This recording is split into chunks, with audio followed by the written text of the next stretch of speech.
The Global Business Summit was held recently in the national capital to celebrate the present and anticipate the future. Since its inception in 2015, the Global Business Summit has emerged as Asia's premier meeting place where global thought leaders and experts congregate to discuss ideas and actions for the future. It is an unparalleled gathering where we not only reflect on the past and present, but also anticipate the challenges and opportunities that lie ahead in the ever-evolving global business landscape. The gala event was graced by the Prime Minister of India, Shri Narendra Modi. During his address from the podium of ET Now GBS, PM Modi proudly announced that the world has now reposed its trust in India and this is India's time. देवी और सज्जनों, हमने अभी Davos में लोगों का कुंभ मेला होता है। Davos में भी भारत के प्रति अभूतपूर्व उत्साह देखा गया है। किसी ने कहा कि भारत एक अभूतपूर्व इकोनॉमिक सक्सेस स्टोरी है। ये जो दावोस में बोला जाता था, दुनिया के नीति निर्धारक बोल रहे थे। कोई बोला कि भारत का डिजिटल और फिजिकल इंफ्रास्ट्रक्चर नई ऊंचाई पर है। एक दिग्गज ने कहा कि दुनिया में अब कोई ऐसी जगह नहीं है जहां भारत का दबदबा न हो।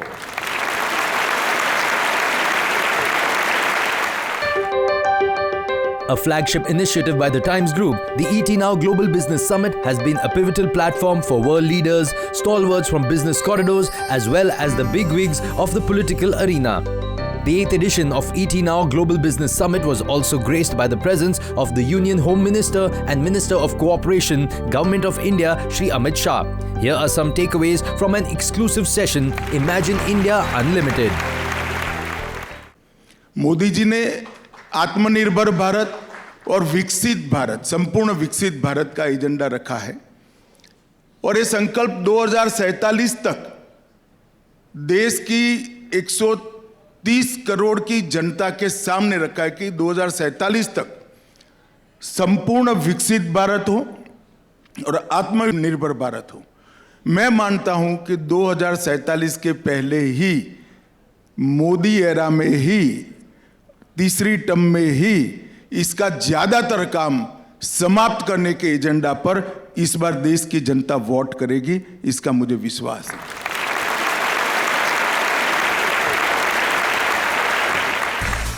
Next in line was an exclusive panel discussion where some of the most prominent business stalwarts discussed the topic Power Shifts to Profits, the Age of Meritocracy. Speaking at the session, Tapan Singhel, MD and CEO Bajaj Allianz General Insurance Company and Chairman General Insurance Council of India, stated that profits emerge as a natural outcome when businesses effectively manage relationships with their stakeholders and create value. Fundamentally, to me, profit is about at all levels. Customer, value. He or she should be seeing profit in terms of what they are purchasing. Employees, they should be seeing profit in what they're investing in the organization. And when you look at everybody, every stakeholder, that they see value in what they get or what they deliver or what they're part of, profits are incidental. You should never be so obsessed about profit that you let go of everything else. We broke even the first year operations. We are a 22-year-old company now when we started. I think it's a record of sorts in the world. We broke even in the first year, and every year henceforth, we have been one of the highest profit makers and the highest growth drivers in the industry, for 22 years consecutively. So fundamentally, it is not about this, that, or this. It's just about being very clear about business, that you have to have profits to be able to innovate, to be able to push growth, to be able to deliver to customers, to be able to be of value to people. It is part of your DNA in terms of how do you look at businesses. So that's why I found this panel to be very interesting.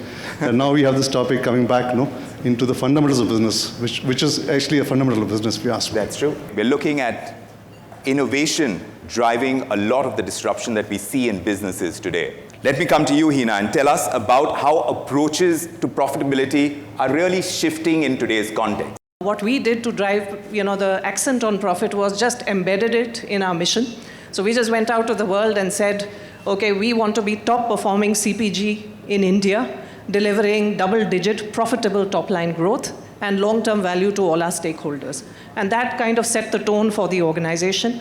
If you look at some of the tremendous supply chain disruptions that we have had in the last 3 to 4 years, starting with the COVID pandemic, where demand and supply were unpredictable, the Ukraine war, the Middle East conflict, and the Red Sea shipping disruptions, and then all the geopolitical tensions, we're focused on how do we make our networks more intelligent and efficient by optimizing for a variety of variables, including external factors like weather and geopolitical disruptions and so forth. So that's another big driver of growth. Disruption comes with a fair bit of cost in the short run. Yes. I think to master the art of being profitable and be disruptive, what we do in our organization is, the first word that comes to my mind is empower. I have a barometer from my leadership and myself to see, am I doing the same thing that I was doing last year? If I'm doing that, then I guess I'll only be focused on the profit. But if me and my leadership, which is about 70 of us, are actually doing different things, then they've empowered their teams one down to focus on the daily, routine, profit-generative businesses, whereas we can think strategy. So that's one route of really thinking of disruption. Kyndryl got spun out from IBM as a services division, separate company all by itself now for the last 2 years. And the nature of what we do right now is IT services to customers. So we had to move from being IP selling organization to a customer-centric organization. So we had to change the management structure itself first. So what we did is we took out the entire Asia-Pacific layer. We brought down 60% of the management decision-making nodes away. So the moment you take decision-making nodes away, then things move faster. The context of productivity is changing, how we look at productivity as well.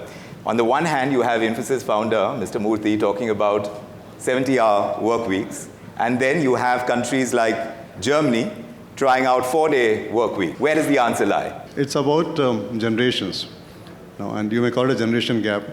When you look at baby boomers and Gen X, the one mostly running organizations today, in that era, work is worship, is what it was. To me, the biggest challenge which is coming, and it's coming very near, is this generation moves out, and organizations have got created with this thinking.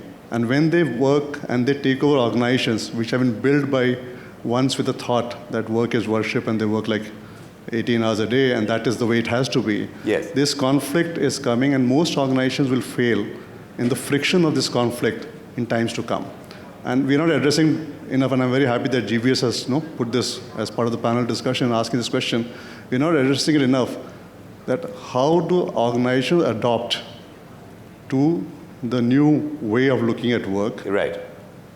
Because to think that we can change a full generation to start thinking, differently from what has been over time, and the values that and it's a generation issue. Yes. If I look at a generation before me, it's been different to what the way I think, and the next millennials and the way they think. Yes. And how do you do this transformation and transition, and how do you get that workplace transition, and how do you look at productivity very differently? Yes. In terms of, and how do you look at aspirations very differently? It's not about everybody moving to become the CEO as the only end game Yes. in life anymore. Yes. And how do you put that all together? Is and does require more serious thought and discussion, debate than what's happening currently. Because Yes. organizations fail tomorrow for this mismatch which is going to come at a very hyper speed which is coming now. And that's why you see this friction now in these two generation issues You're and saying discussions. friction is important. Yeah. You're saying that this right now is important. We have to go through this, but are you seeing that come through? In my view, there's no substitute to hard work. The trick is, how do you actually get all of them aligned to the common purpose? What is the bigger purpose that we are trying to do here? Thank you very much, ladies and gentlemen, for joining us on this discussion. Pleasure having you with us.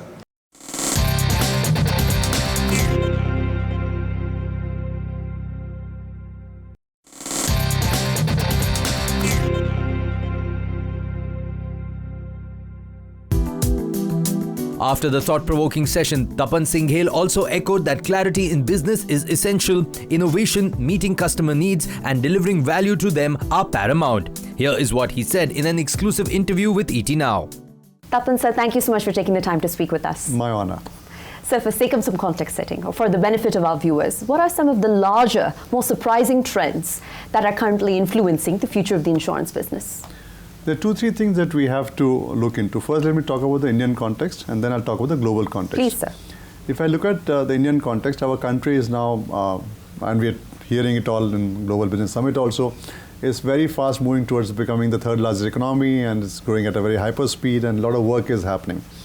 Now, what we understand is that while the nation moves up economically, it also takes care of the weaknesses in what goes wrong. Absolutely. Like health for all, no? Or look at Sikkim, what happened, no? 90% of the losses was something which was not covered for and completely avoidable. Completely, yeah. So how do you take that into consideration? So when I look at the insurance industry, it plays a very big role in, as I say, stopping the leaking bucket or so, no? So this is where it comes into and makes a huge difference. So if the economy is growing at 6 to 7%, I'm very happy about it. If we actually take care of these part of it, it should actually be growing at 10, no? Because the leaking bucket, it is 10 minus 3 or 10 minus 4 or 11 minus 4, that comes to 6 to 7. Right. But in the developed market, this is not the case. They have actually plugged this before, and then they're growing at this pace. So the opportunity is twofold. One is our hyper growth in the way we are looking at developing the nation. And the second is we should focus a lot on stopping the leaking bucket. That is what is there. Now, globally, if you look at generative AI and chat GPT and the risk associated with it, and now you suddenly see this deep fake, you see this AI influence, all the cyber risks which are coming together, right, are something which is really building a very strong. Are we looking at regulations on AI now, or do we allow it to go out of control? Sure. Another big thing which would be happening across. So a lot of excitement in the industry, at all levels.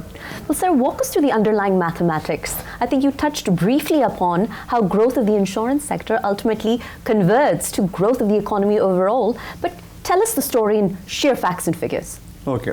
So if you look at to bring, let's say, 10 crore people above poverty line, right, what does it cost the economy? As per the reports, it costs you about 1.2% of GDP. Okay. Now, the other report, I think it's a World Health WHO report, which says in India about 7% of India's population goes below poverty line because they cannot afford the expenses of health when things go wrong in the family. Right. Which translates as 10 crore people. Now, let's say if we have health for all, which is what now a lot of election manifesto is talking about it, and if you save 10 crore people from going below poverty line, then your 1.2% GDP is already there, no? So right, if you are at 7, you actually at 8.2, right, and you are 7 because you don't have health for all today. Now look at a developed nation. They already have health for all, no? So they're not missing that 1.2. Now 1.2 is just hard data, facts of conversion. But when you do that, the infrastructure that gets created, the hospitals, the network, the district level hospitals will come to, or the health ecosystem, that adds on another 1% to GDP. That I'm not talking about. I'm just talking about hardcore immediate loss which is there. Right. Or let's look at Sikkim, If, let's say, if a loss happened of 10,000 crore, the insurance would have paid close to about 1,000, 2,000. The government would have paid about another 500,000. But about 90% or 80% did not get paid. Right. So that would bring the economy down. Now in US, when a loss happens, when a hurricane happens, there the economy goes up. Why? Because 95% people are covered. So money flows in. For reconstruction, that will lead to labor generation, that will lead to products getting used, and then the economy starts moving up, and the money does not flow only from the country. Insurance is interesting, it's like a worldwide web. Right. So when a loss happens here, the money actually flows in from all over the world because the risk gets reinsured across the world. So it's a very different economics the way it operates, and that's why when you have good insurance coverage, it actually gives a boost to your economy more than anything else. So I can go on and prove to you that actually we are growing at 11, yes, and the 6-7 you see today right, is because of this, as I call the leaking bucket, it leads to that. Well, sir, you've explained it beautifully. But the fact of the matter is that I believe the insurance penetration rates in this country are shy of 5%, right? 4 to 5%. And that's largely driven by the life insurance sector. So clearly, an awareness campaign and an education campaign of the highest order is the need of the hour. How do we make it happen? So when you look at insurance, and let's look at awareness, I think that is not the way to solve this problem. Fundamentally because the human brain, because this is a problem I was trying to struggle with for a long time. Right. That why should it be? It's such a wonderful product, and it secures people, it does so good. Why should people not queue up to buy insurance? They should, for the cost that it is. Right. You should actually queue up to buy insurance, and why doesn't it happen? And I spoke to a lot of people. I spoke to some of my friends who were psychologists, and they said the human brain is not wired to see risk. So none of us think that things will go wrong with us. We're not wired to think like that. it's good because if we're wired to think like that, we are not moved out of the caves. Right. No, so we don't see a risk. So we are adventurous. We move out and we take risk, and that's how we grow. No, in terms of our development. But the same thing also becomes deterrent. Then you don't actively look out for protecting yourself against risks. Right. Somebody has a conversation with you and you speak to you for 5 minutes. I promise you, you'll buy all the insurance products. They're amazing products. But somebody has to have a conversation with you. Yes. So it's not about just rapid awareness. Awareness has to be done. It's about creating a massive distribution reach where awareness happens. So that is one way. So when you in places where you have massive distribution reach, which leads to employment generation, you'll be surprised to know that on just the agency force of insurance put together is close to 50 lakh agents. Phenomenal. It should be about 3 to 4 crores. So that is the kind of employment generation. They do very well. It's not that agent means that they're living hand to mouth. They do actually very, very well in terms of their own earning and the livelihood which is there. So now that is a generation, we're talking of employment generation, and we're talking of crores of employment generation which can happen in less than 5 to 7 years. But that is very critical for insurance penetration to go up. Look at what the regulator has said. We are trying to reach at panchayat level. Second thing is the government and the cooperation with government and the collaboration with insurance companies. I think this is also very critical. No, because let's say if you look at health for all, now the government came out with the Prime Minister's scheme for below poverty line, and it covered a lot of people below poverty line. No, the insurance companies are covering a segment, but the missing middle is there. Now let's say a simple kind of whatever regulation or law which comes out that it becomes mandatory for every employer to insure their employees. Sure. Even let's say if I have a house help, it's mandatory for me to insure that person. Yes. Now when I look at the government schemes, the premium that comes for let's say 5 lakh cover is just close to about 1,500, 1,600 rupees in a year. Right. Which is very small. Let's say about 100, 200 rupees a month is what we're talking about for a family as a floater. Yes. So if the government says that it is mandatory for employers to insure employees, and they can plug into this scheme and pay that premium, which is not a subsidy, and then covered, suddenly you have huge amount of insurance happening at a very reasonable price, right. And which again takes this care of the people going below poverty line at that segment. So you have a lot of solution which can happen in partnership in terms of increasing this penetration hyperscale, which most countries have done. If you look at countries like UK or Turkey in terms of their earthquake or flood zones, it's the government and insurance company partnership right. which has increased the penetration. It is not only about awareness. I think that is where we miss the point. Right. Well, sir, I think you've certainly made a very convincing case, and those conversations do need to happen and are happening. But in spite of that, the fact of the matter is that risk dynamics are evolving at breakneck pace, and the onus then lies on insurance providers to navigate those waters in an effort to continue to remain competitive. What's your underlying thought process there, and what's the approach you've taken at Bajaj Allianz? So from our perspective, it is not about the way you look at risk as a pure risk. Now let me talk about another problem that we see in the nation.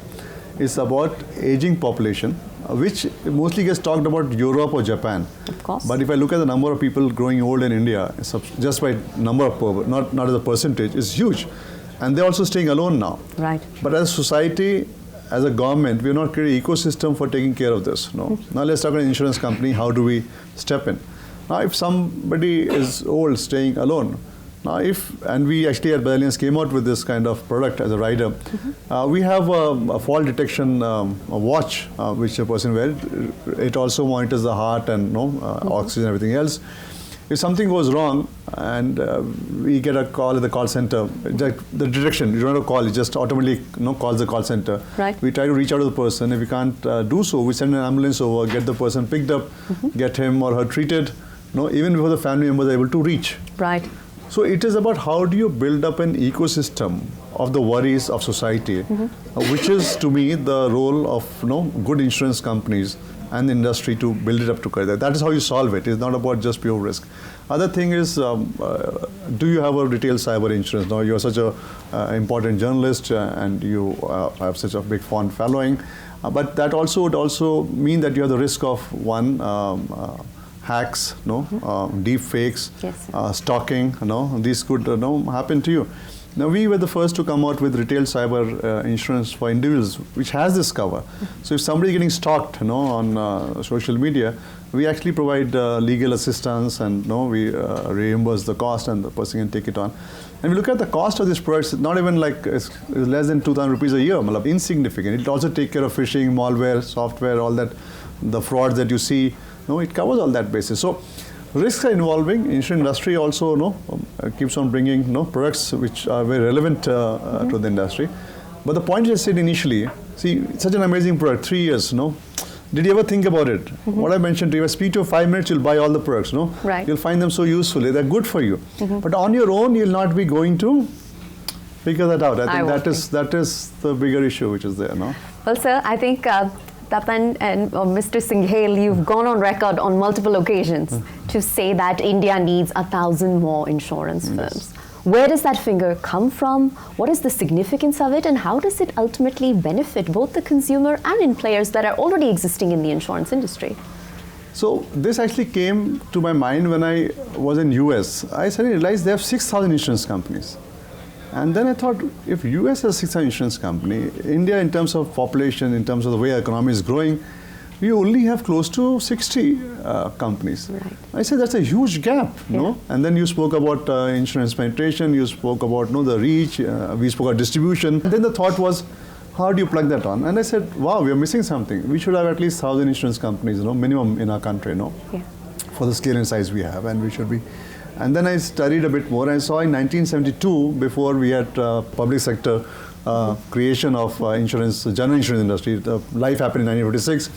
There were 107 insurance companies in India in just the P&C space. Can you imagine in 1972 in India itself?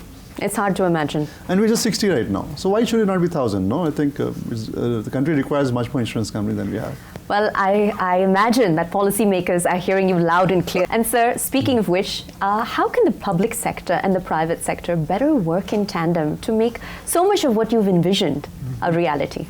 No, we are talking a lot together. If you look at now, a lot of initiatives from the council also, which we do, is in combination of the public sector insurance company, the private insurance company. We're talking to the government, to the finance ministry, we're talking to the regulator, and you see a lot of changes happening. I'm so happy and excited to be in these times to be part of these transformations. I think you just watch how it rapidly flows out, and in 5 to 7 years' time, whatever we spoke of today, you'll actually see it all happen. Well, Mr. Singhel, thank you so much for taking the time to speak with us. We wish you and the larger Bajaj Allianz General Insurance team all the very best for what lies ahead. Thank you very much. Thank you. Our pleasure. Thank you. The ET Now Global Business Summit 2024, presented by the Times Group, has been at the forefront of driving a singular agenda for scripting economic change by connecting the building blocks of economics for India and the globe. ET Now GBS serves as a conduit for corporates and governments to secure investments from domestic and international allies that will become a part of India's growth story.